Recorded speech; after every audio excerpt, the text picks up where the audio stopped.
Hello students, जेन skill में आपका हार्दिक स्वागत है। तो अपनों ने क्या किए थे, डीसी जनरेटर के जो कौन कौन से क्वेश्चन थे उनकी लगभग 3 वीडियो अपनों ने कर ली। तो आज के इस वीडियो में मैं सारे क्वेश्चन करवा दूंगा आपको कि डीसी जनरेटर से संबंधित कौन कौन से क्वेश्चन है। और जो क्वेश्चन अगर आपको समझ में नहीं आते तो आप कमेंट करके जरूर बताया करो जी सर हमें ये चीज़ समझ में नहीं आ रही, तो हम कोशिश करेंगे वो आपको बढ़िया तरीके से करवा दें। ठीक है, तो नेक्स्ट क्वेश्चन अपने पास पहला क्वेश्चन ये है, एक डीसी जनरेटर में फील्ड कॉइल का उद्देश्य क्या है। मतलब एक डीसी जनरेटर है आपके पास, उसमें फील्ड कॉइल लगाने का उद्देश्य क्या है। ठीक है, तो फील्ड कॉइल लगाने का उद्देश्य पहले एयर गैप में फ्लक्स को बढ़ाने के लिए, फ्लक्स को नहीं बढ़ाती फील्ड कॉइल एयर गैप में, मैग्नेटाइजिंग करंट को कम करने के लिए भी नहीं होती, कुंडली फ्लक्स का निर्माण करने के लिए ध्रुवों को क्या करती है, चुंबकित करती है। सी ऑप्शन अपना बिल्कुल राइट आंसर है।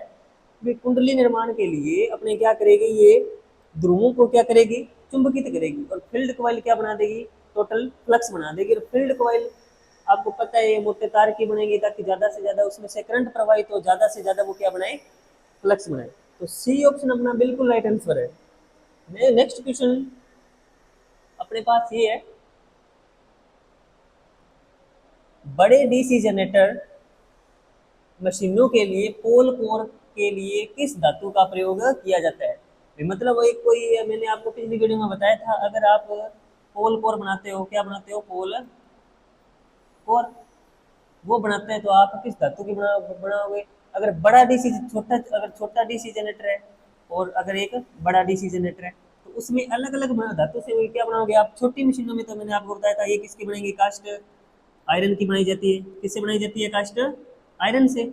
अगर वही बड़ी जो जनरेटर है, वही कौन सा है, बड़ा जनरेटर है, तो उसमें किससे बनेगी, कास्ट स्टील से बनाई जाती है। किससे बनाई जाती है, कास्ट स्टील से। दोनों क्वेश्चन मैंने आपको पहले भी बताए थे, ये दोनों क्वेश्चन बहुत ही इंपॉर्टेंट है, लगभग पूछते ही पूछता है वो एग्जामिनर आपसे।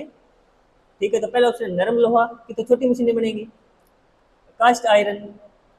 ठीक है, डलवा लोहा इससे भी नहीं बनेगी, इससे छोटी मशीनों की बनेगी। सी ऑप्शन अपना ये कहता है डलवा स्टील, मतलब कास्ट स्टील। तो मैंने बड़े आपको बताया था बड़ी मशीनों की पोल कोर किससे बनेंगे, कास्ट स्टील से बनेंगे।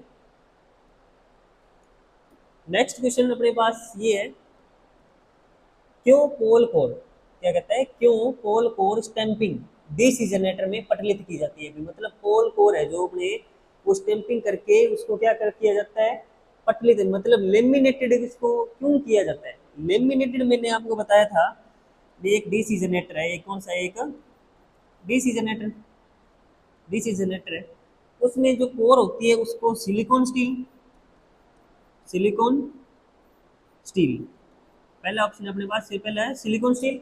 दूसरा होता है उसको पटलित, पटलित इसको बोलते हैं अपनी लेमिनेटेड या लेमिनेशन कह दो आप, लेमिनेशन क्यों किया जाता है। ये दोनों क्वेश्चन मैंने आपको लगभग जो 2-3 क्लासें करवाई उसमें सब में ये क्वेश्चन रिपीट हुआ है। तो उसको सिलिकॉन स्टील बनाने का उद्देश्य क्या है, उसमें एक दोष आता है अपने हिस्टेरिसिस लॉस, हिस्टेरिसिस कौन सा लॉस, हिस्टेरिसिस लॉस, हिस्टेरिसिस हानि को क्या करने के लिए, कम करने के लिए उसको क्या किया जाता है, लेमिनेशन क्यों किया जाता है। अब एग्जामिनर पूछ रहा है आपसे क्वेश्चन भी, उसको लेमिनेटेड क्यों किया जाता है। लेमिनेटेड करने का उद्देश्य उसमें होता है भंवर धारा हानि को क्या करने के लिए, भंवर धारा, ये जो भंवर धारा जो हानि होती है उसको क्या करने के लिए, कम करने, मतलब एडी करंट का जो प्रभाव होता है, एडी करंट लॉस का जो इफेक्ट होता है उसको क्या करने के लिए, दूर करने के लिए लेमिनेटेड किया जाता है। ठीक है, तो ऑप्शन देख लो, घर्षण हानि नहीं आएगा, विंडेज लॉस भी नहीं आएगा इसमें, स्टेरेसिस हानि को कम करने के लिए तो सिलिकॉन स्टील का यूज करोगे आप। ये अब डी ऑप्शन कहते हैं भंवर धारा हानि को कम करने के लिए, डी ऑप्शन अपना बिल्कुल राइट आंसर है। नेक्स्ट क्वेश्चन देखिए आप, नेक्स्ट क्वेश्चन, इलेक्ट्रोप्लेटिंग प्रक्रिया के लिए किस प्रकार के डीसी जनरेटर का प्रयोग किया जाता है। इलेक्ट्रोप्लेटिंग के लिए, इलेक्ट्रोप्लेटिंग का क्वेश्चन पूछ रहे हैं आपसे, तो पहला ऑप्शन हुआ था DC shunt generator, shunt generator का ही यूज यहाँ किया जाता है इलेक्ट्रोप्लेटिंग के लिए। और डीसी शंट जनरेटर की जो स्पीड होती है वो क्या रहती है, कांस्टेंट रहती है, कांस्टेंट रहती है। ठीक है, इसलिए इसका यूज इलेक्ट्रोप्लेटिंग के लिए किया जाता है। सीरीज जनरेटर का यूज कहाँ करोगे, बूस्टर के रूप में करेंगे, कहाँ, बूस्टर के रूप में। लंबी दूरी की कोई लाइन है उसमें वोल्टेज ड्रॉप को पूरा करने के लिए बूस्टर के रूप में किसका यूज किया जाता है, डीसी सीरीज जनरेटर का। अब ये आ गया differential compound generator. Differential compound generator का मैंने आपको कल ही बताया था, आर्क वेल्डिंग में कहाँ कहाँ किया जाता है, आर्क वेल्डिंग के लिए किए जाते हैं। और ये ऑप्शन है सी ऑप्शन। डी ऑप्शन क्या कहता है, संचय यौगिक जनरेटर। कैमुलेटिव कंपाउंड जनरेटर का यूज कहाँ करोगे आप, एलिवेटर के अंदर करोगे। कहाँ करोगे, एलिवेटर के अंदर।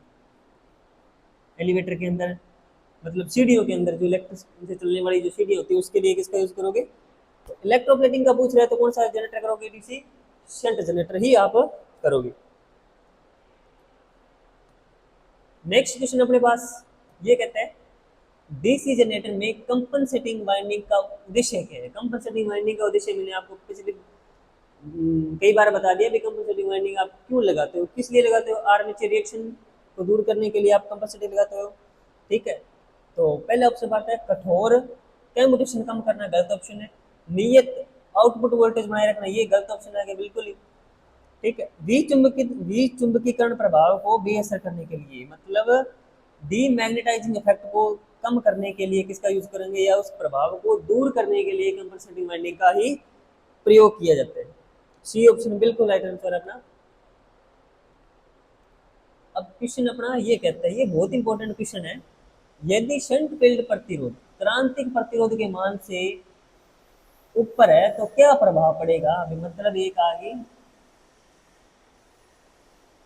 ये शंट फील्ड आपको दे दी, शंट जनरेटर। ठीक है, यहाँ अगर आप कोई लोड लगाते हो, ठीक है, ये आपने लगा दिया लोड, इसको बोलते हैं E1, इसको बोलते हैं E2। आर्मेचर का होता है A1 और A2 दे दिया यहाँ पे। अब ये पूछ रहा है, यदि शंट फील्ड वाइंडिंग का प्रतिरोध होता है वो क्रांतिक प्रतिरोध से क्या चला जाए, ऊपर। मानना इस क्रांतिक प्रतिरोध का मान कितना है, हजारों में, कितना है, हजारों। अगर इस शंट फील्ड वाइंडिंग का भी कुछ ना कुछ तो प्रतिरोध होगा, तो इस लंबाई बढ़ने से प्रतिरोध का मान बढ़ेगा। यदि मान लो इसका प्रतिरोध कितना आएगा, आ जाता है अपने 800। यदि इस शंट फील्ड वाइंडिंग का प्रतिरोध 800 से चल के कहाँ चला जाए, 1100 चला जाए, मतलब शंट फील्ड वाइंडिंग का प्रतिरोध क्रांतिक प्रतिरोध हजारों से भी क्या चला जाए, ऊपर चला जाए, तो जनरेटर कोई भी आउटपुट वोल्टेज नहीं बनाएगा, डीसी जनरेटर वोल्टेज बनाने में असफल हो जाएगा। ठीक है, क्योंकि देखो सारा का सारा देखो, तो लोड प्रतिरोध का मान अगर आप कम लगा रहे हैं तो सारा का सारा करंट इधर लोड में चला जाएगा। इस यहाँ क्या होगा, इस फील्ड वाइंडिंग के अंदर कोई भी करंट फ्लो नहीं होगा, क्योंकि प्रतिरोध ज्यादा है, प्रतिरोध हाई है, तो करंट का मान वहाँ पे क्या जाएगा, कम जाएगा। क्योंकि करंट क्या चुनेगा, हमेशा आसान रास्ता चुनेगी। शंट फील्ड वाइंडिंग में कोई क्या नहीं आएगा, करंट नहीं आएगा, करंट नहीं आएगा तो शंट फील्ड वाइंडिंग फ्लक्स नहीं बनाएगी, फ्लक्स नहीं बनाएगी तो वोल्टेज भी नहीं बनाएगी। तो ऑप्शन देख लो, आउटपुट वोल्टेज पर सेटिंग है, गलत ऑप्शन है। आउटपुट वोल्टेज सामान्य से ऊपर है, गलत ऑप्शन आ गया।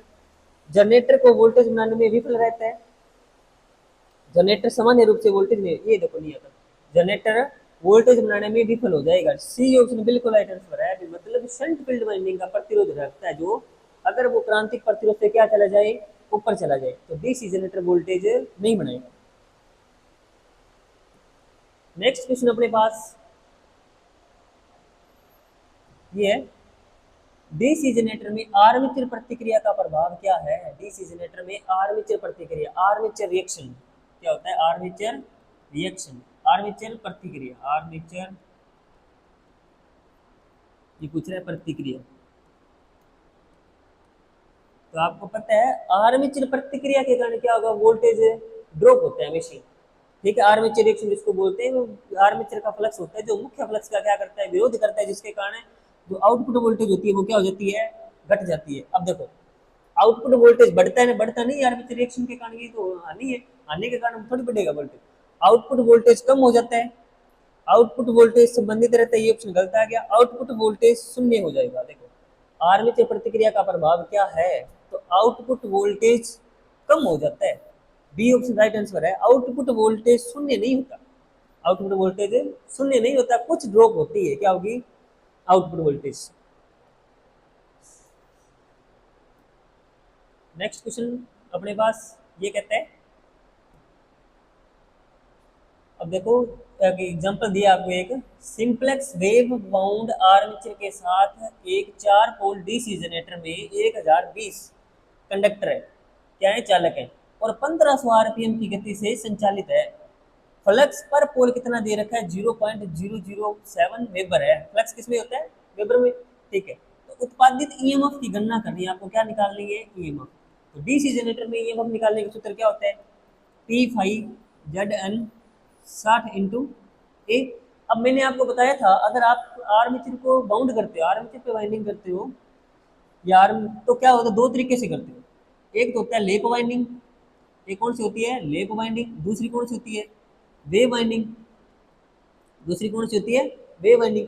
लेप वाइंडिंग में क्या होता है, ए बराबर क्या होता है, पी होता है। तो मतलब जितने पोल होंगे उतने समांतर पथों की संख्या होगी, और जितने समांतर पथ होंगे उतने ही पोलों की क्या होगी, संख्या। लेकिन वेव वाइंडिंग में उल्टा होता है हमेशा, पोलों की संख्या चाहे कितनी भी हो वेव वाउंड डीसी जनरेटर में, लेकिन समांतर पथों की संख्या हमेशा कितनी होती है। तो ये बहुत इंपॉर्टेंट क्वेश्चन है, ध्यान रखना, आपको मोस्ट इंपॉर्टेंट क्वेश्चन बन सकता है।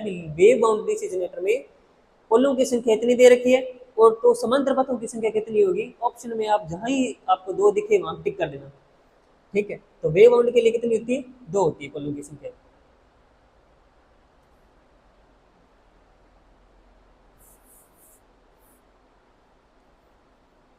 तो आप देखो इसमें, अब क्या फॉर्मूला लिखा था, P5 ZN 60 क्या होता है, ए होता है। अब करना कुछ नहीं है आपको, जैसे जैसे वैल्यू दे रखी है, अब फॉर्मूले में क्या करनी है, आपको पुट करनी है। पी का मान कितना दे रखा है यहाँ पे, 4 को। सिंप्लेक्स वेव बाउंड है, कौन सा है, वेव बाउंड। और फाइव फ्लक्स का मान कितना दे रखा है, फ्लक्स प्रति पोल आपको दे रखा है 0.007 इंटू मल्टीप्लाई जेड। चालकों की संख्या कितनी दे रखी है आपको, चालकों की संख्या 1000 क्या दे रखी है, 20 दे रखी है। और स्पीड कितनी दे रखी है, एन का मतलब यहाँ पे क्या है, स्पीड। स्पीड आपको दे रखी है कितनी, 1500 आरपीएम। कितनी आरपीएम, 1500 आरपीएम। 60, और ए की जगह आप कौन सी वैल्यू लोगे, दो ले दो, क्योंकि वेव बाउंड है। वेव बाउंड में समांतर पथों की संख्या हमेशा कितनी होती है, दो होती है। तो यहाँ लगा दो आप दो। अब आप पॉइंट उठाओगे तो नीचे क्या आ जाएगी, 3 जीरो आ जाएगी। क्या आ जाएगी नीचे, 3 जीरो। ये उड़ा दो आप, यहाँ कितना बच गया, 7 बच गया। अब आपको करना क्या है, 2 जीरो से 2 जीरो ये गई, ठीक है, और 1 जीरो से 1 जीरो ये गई, और 2 से ये काटो आप, 2 बार जाएगा, ये जाएगा कितनी बार, 30 बार। कितनी बार जाएगा, 30 बार। 15 दूना 30 आ जाएगा, ठीक है। ये कितना आ जाएगा, आप उसको काटोगे, 2 से 102 को काटोगे तो 51 आएगा।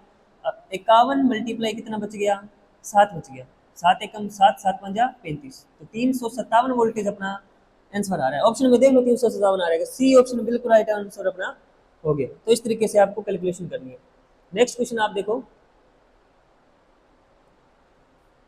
बड़े डीसी जनरेटर में आर्मेचर प्रतिक्रिया के प्रभाव को कैसे बेअसर किया जा सकता है। देखो क्वेश्चन बार बार रिपीट हो रहा है क्वेश्चन, आर्मेचर प्रतिक्रिया के प्रभाव को कैसे दूर करोगे आप, तो किसका यूज करोगे, कंपनसेटिंग वाइंडिंग का प्रयोग करके करोगे,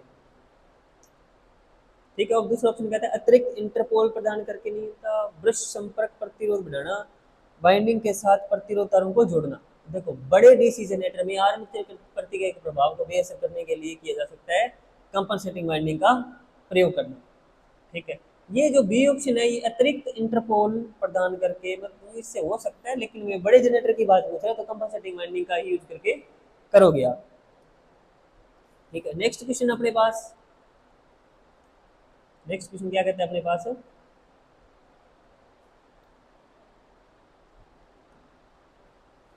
डीसी जनरेटर में क्या प्रभाव होता है अगर एक लंबे समय तक बंद रखा जाता है। मतलब एक डीसी जनरेटर आपके पास है लैब के अंदर, आप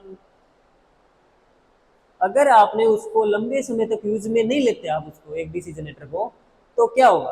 पहले ऑप्शन है फील्ड क्वाइल प्रतिरोध बढ़ जाएगा। देखो पड़ी पड़ेगा तो प्रतिरोध बढ़ेगा नहीं लंबे समय तक। दूसरा ऑप्शन आर्मेचर प्रतिरोध बढ़ेगा, गलत ऑप्शन। आर्मेचर का प्रतिरोध कैसे बढ़ जाएगा, तो एक क्वेश्चन और यहाँ पे बनता है, बताया शायद नहीं था मैंने आपको। आर्मेचर का प्रतिरोध, आर्मेचर का प्रतिरोध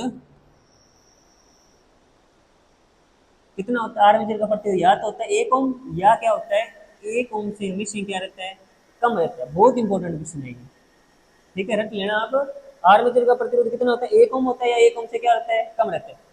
अब दूसरी ऑप्शन कहते हैं अपने पास आर्मेचर प्रतिक्रिया बढ़ना। आर्मेचर प्रतिक्रिया बढ़ना, ये नहीं होता। आर्मेचर प्रतिक्रिया कैसे बढ़ेगी, आर्मेचर रिएक्शन कैसे बढ़ जाएगी जब चलेगा नहीं डीसी जनरेटर, आप चलाते नहीं उसको। डी ऑप्शन कहते हैं अपने अवशिष्ट चुंबकत्व को खो देगा। डी ऑप्शन बिल्कुल राइट आंसर है। कि मतलब जो डीसी जनरेटर में रेजिडुअल मैग्नेट, जो थोड़ा बहुत मैग्नेट बचा होता है, वो क्या हो जाएगा, बिल्कुल ही क्या हो जाएगा, खत्म हो जाएगा, और डीसी जनरेटर वोल्टेज भी नहीं बनाएगा। ठीक है, नेक्स्ट क्वेश्चन देखो अपने पास है, फिर एक एग्जांपल आए।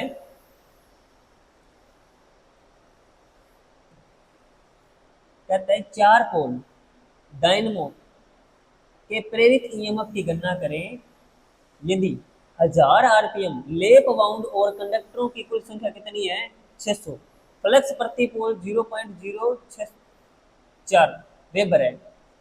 ठीक है, अब करना क्या है, सेम वही फॉर्मूला ईएमएफ, आप ईएमएफ की जब आप गणना करोगे तो पी फाई जेड एन क्या था, 60 इंटू ए था, यही था। अब करना है क्या आपको, पोलों की संख्या कितनी दे रखी है आपको, 4, फाई का मान कितना दे रखा है, 0.0664, सॉरी 0.064 मल्टीप्लाई जेड, चालकों की संख्या कितनी दे रखी है आपको, चालकों की कंडक्टरों की संख्या कुल संख्या कितनी दे रखी है आपको, 600 दे रखी है। ठीक है, और स्पीड का मान कितना दे रखा है आपको, 1000 आरपीएम, कितना दे रखा है, 1000 आरपीएम, और 60 ये आ गई। और पोलों की संख्या, अब देखो कुछ पूछ रहा है, ले पाउंड का पूछ रहा है, तो किसका पूछ रहा है, ले पाउंड। ले पाउंड मैंने बताया था ए बराबर क्या होता है, ए बराबर पी, जितने पोल होंगे उतने समांतर पथों की क्या रहेगी, संख्या। तो 4 पोल थे तो समांतर पथों की संख्या भी कितनी होगी, 4। तो इस 4 को यहाँ से क्या कर दो, हटा दो, इस 4 को यहाँ से क्या करो,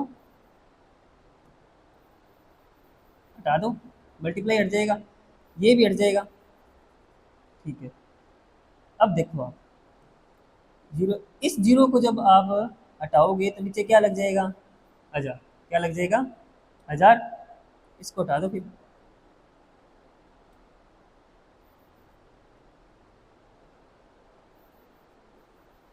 इसको 1000 लगा दो, यहाँ क्या बचे, बच जाएगा 64 था। ठीक है, अब देखो 1000 से 1000 गया, इसको जब एक जीरो ये क्या आ गया 10, और देखो देखो जब 64 को आप किससे मल्टीप्लाई करोगे, 10 से, तो 640 ऑप्शन आ रहा है अपने पास, कौन सा आ रहा है, 10 640, 640 अपना बिल्कुल राइट आंसर ऑप्शन में आपको दे रखे हैं। ठीक है, अब नेक्स्ट क्वेश्चन है, आप देखो,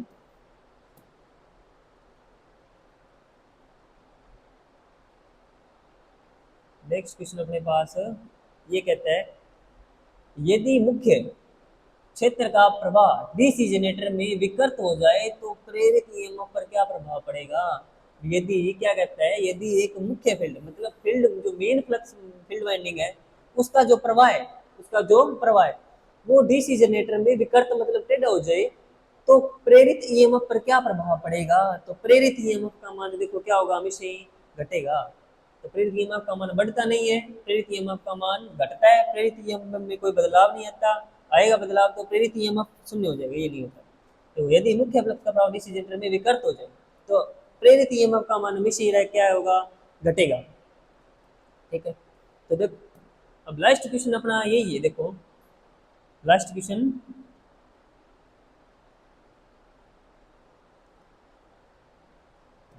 डीसी जनरेटर का लास्ट क्वेश्चन है अपने पास। डीसी जनरेटर में ब्रश में भारी स्पार्किंग का कारण क्या है। डीसी जनरेटर में ब्रश पर क्या हो रही है, स्पार्किंग हो रही है। वो ये स्पार्किंग मैंने आपको बताया था, ब्रश किसके बनेंगे, कार्बन या ग्रेफाइट के बनेंगे, ठीक है, धातु के बनेंगे।